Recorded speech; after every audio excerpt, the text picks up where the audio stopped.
মাছ খাচ্ছি।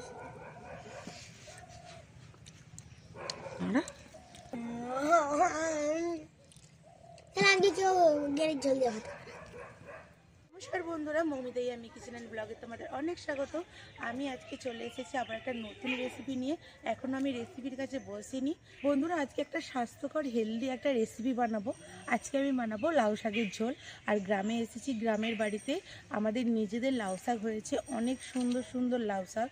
এই লাউ শাকে আজকে আমি গেঁড়ি দিয়ে ঝোল বানাবো। বাচ্চাদের আর বড়দের সবারই খেলে কিন্তু খুবই উপকার। তো চলো আজকে আমি এখন লাউ শাকটা কেটে নিয়ে আসি। কোলে নিয়ে নিয়েছি, ও তো কারো কাছে যাচ্ছে না, ওকে নিয়ে লাউ শাক কাটতে যাব। আমাদেরই মাটির বাড়ি ছিল, সেখানে মাটির বাড়ি ভেঙে দেওয়ার পরে লাউ শাক লাগানো হয়েছে। খুব মোটা মোটা লাউ শাক হয়েছে, তোমরা দেখলেই বুঝতে পারবে। তো চলো এখন আমরা গিয়ে লাউ শাকটা কেটে নিই।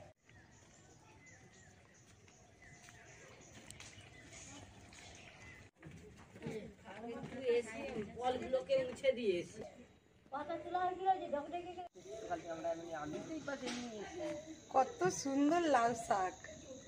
লাউ শাক এখন কাটা হচ্ছে।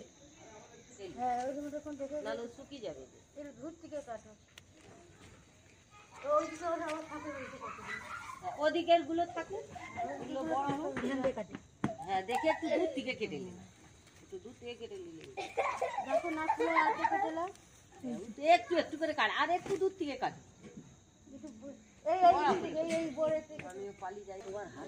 এখানে আমরা সবাই মিলে লাউ শাক কাটছি। লাউ শাকের পাতাগুলো না এক একজন না ভাত খেয়ে নেবে, এত বড় বড় পাতা। দেখ কতটা কাটবি, এরকম করে তুমি খেতে পারো এটা? আমি ভেতরে ঢুকবো, আর ভেতরে ঢুকতে হবে কেন? ওই তো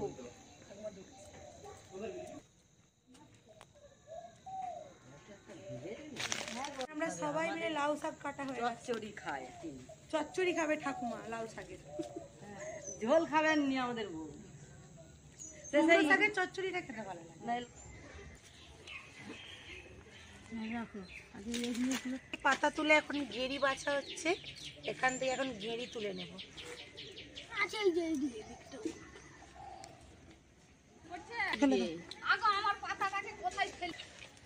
সব কামড়িয়ে ধরে বসে রয়েছে।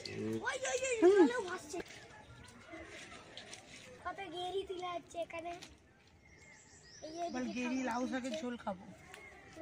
লাউ আমাদেরকে দেখ, এইদিকে দাঁড়া।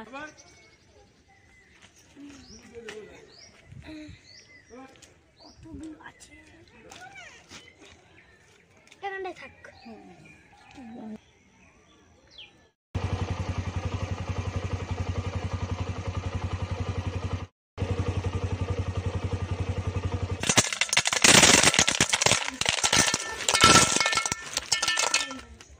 বন্ধুরা এখানে আমি অনেক গেঁড়ি তুলে নিয়ে চলে এসেছি। দেখো কত গেঁড়ি আমাদের এখানে সামনে পুকুরে হয়েছিল। কত বড় বড় গেঁড়ির সাইজগুলো দেখো। এই গেঁড়িগুলোকে এখন ছাড়িয়ে নিতে হবে। গাছ থেকে লাউ শাক কেটে নিয়ে এসেছি, লাউ শাক দিয়ে গেঁড়ির ঝোল বানাবো।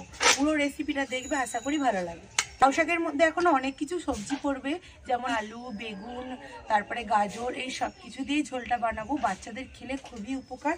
এখন গেঁড়িগুলোকে ছাড়িয়ে নেব। এখানে একটা আমি সেফটি পিন নিয়েছি, সেফটি পিন দিয়ে এইভাবে গেঁড়িগুলোকে ছাড়িয়ে নেব। এই দেখো কত সুন্দরভাবে গেঁড়িগুলো ছাড়ানো হয়ে যাচ্ছে।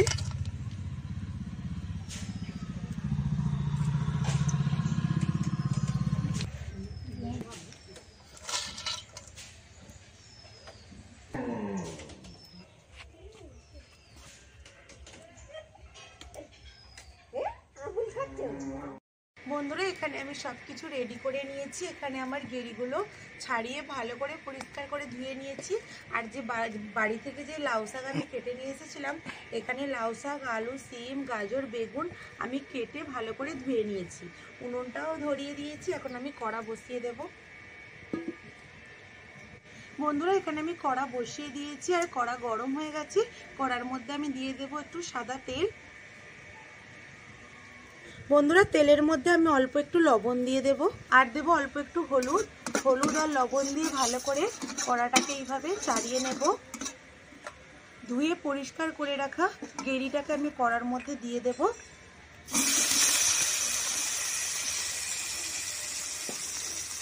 ভালো করে গেঁড়িটাকে আমি ভেজে নেব। আর বন্ধুরা গেরি খাওয়া কিন্তু স্বাস্থ্যের পক্ষে খুবই ভালো। আর এইভাবে গেরি তোমরা ঝোল করে বাচ্চা থেকে বড় সবাইকেও দিলে কিন্তু খুবই উপকার গেরির এই ঝোল। বন্ধুরা এই গেরিটাকে অনেক জায়গায় আবার গুগলি হিসাবেও চেনে, কিন্তু আমাদের এখানে এটা গেরিই বলা হয়, গুগলি কেউ বলে না।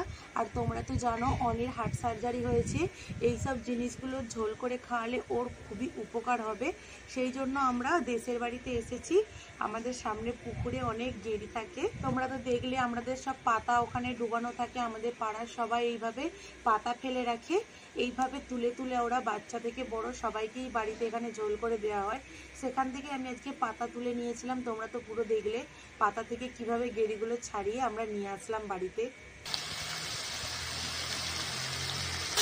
বন্ধুরা আমার গেরি এখানে ভাজা হয়ে গেছে। গেরিটাকে এইভাবে ভেজে নিলে ওর একটা মানে জলে থাকে তো একটা গন্ধ লাগে, সেই গন্ধটা থাকবে না। তোমরা অবশ্যই কিন্তু গেরিটাকে আলাদাভাবে এইভাবে লবণ হলুদ দিয়ে ভেজে নেবে। গেরি ভাজা হয়ে গেছে, আমি এবারে তুলে নেব।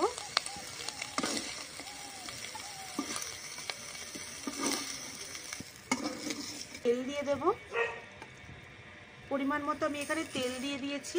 এইবারে আমি এখানে দেব একটু পাঁচফোড়ন। আর যে এইটা এখন আমি অনির জন্য বানাচ্ছি, বেশি করে ঝোলটা অনিকে বেশি খাওয়াবো বলে, অনি আর অর্ণবকে, সেই জন্য আমি এখানে কাঁচা লঙ্কা বা শুকনো লঙ্কার ব্যবহারটা করব না। তোমরা চাইলে এই ফোড়নে একটা করে শুকনো লঙ্কা দিতে পারো। আর ফোড়নটা ভাজা হয়ে গেছে, খুব সুন্দর একটা গন্ধ বেরিয়ে গেছে। এখন আমি এই কেটে রাখা সবজিগুলো দিয়ে দেব। সব সবজি আমি কিন্তু একবারে দিয়ে দেব।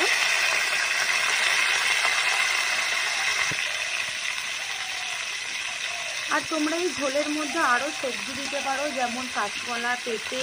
আমি কাঁচকলাটা দিলাম না, অনেক হচ্ছে পটি শক্ত হয়ে যাওয়ার ভয়ে।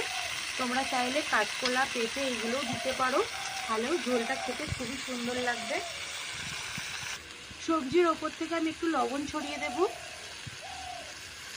শাকের ফলে জলটা বেরিয়ে যাবে।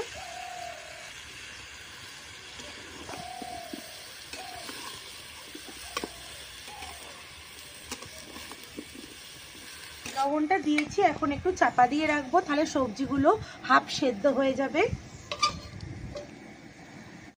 বন্ধুরা এবার ঢাকনাটা আমি খুলে একটু ভালো করে নেড়ে নেবো আর দেখে নেবো জলটা কমেছে কিনা। জলটা এখানে অনেকটাই শুকনো হয়ে এসছে, আর সবজিও হাফ সেদ্ধ হয়ে গেছে। শিমগুলো দেখো কত সুন্দর সেদ্ধ হয়ে গেছে, আর গাজর আলুগুলো হাফ সেদ্ধ হয়ে গেছে।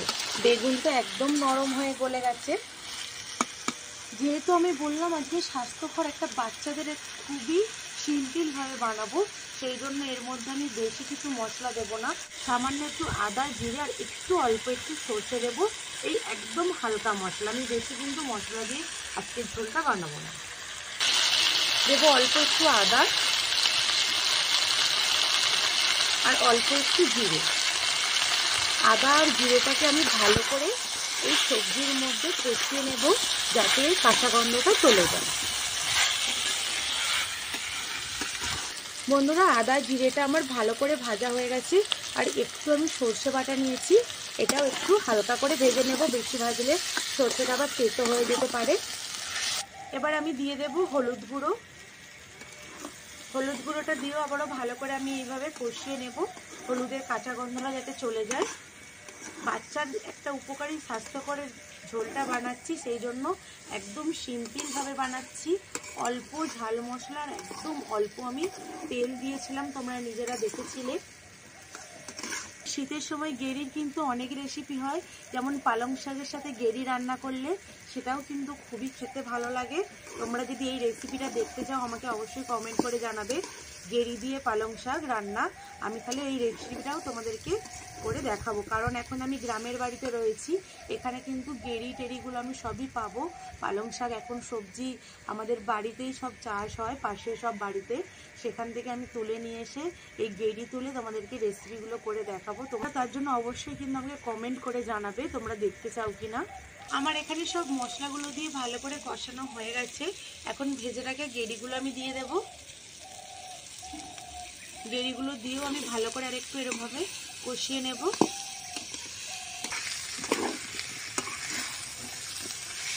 বন্ধুরা এখানে সব কিছু দিয়ে ভালো করে কষিয়ে নিয়েছি। এখন দিয়ে দেবো এখানে পরিমাণ মতো জল।